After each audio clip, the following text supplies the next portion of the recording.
Thirikari kuhitukira ministry ya urimi ni koretwo igikinyaniria mogaruruku ngurani urimi-ini wa macani ta miniri ya gutigirira arimi ni magunika na urimi wao.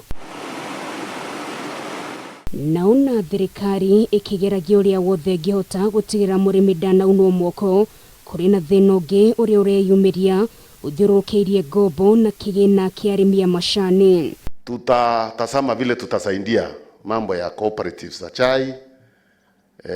We see how we align them properly with Green Feather. We don't want to close Green Feather. We have already brought down the interest rates from 24% to 8%. Hau kafere arimi marahuthagira sako guoka ni ngombo o ndumwe na maundu mangi mari mathiurukiirie kigina no riu marauga ni matukanirwo kuma riria ruhonge rwa kigina rwa Greenland Feather ruombirwo rungu rwa ruhonge rwa KTDA. And the purpose why Green Feather was formed was not good.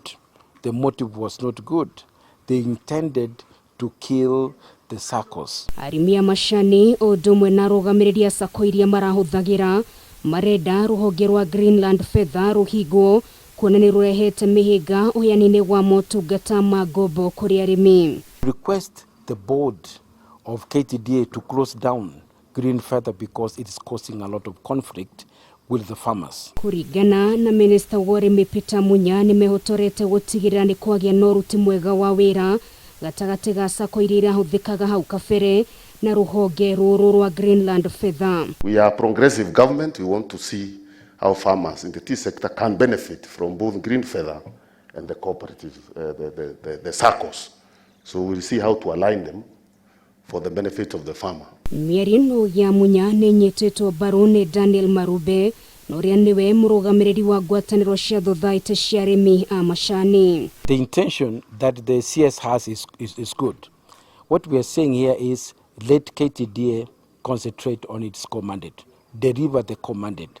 Matters of finances, using the farmers' money to lend the same money to the farmers and also with the intentions of killing the SACCOs is not sustainable. Kirifotera Kameme TV, retora kwa neno Gari wa Kamau.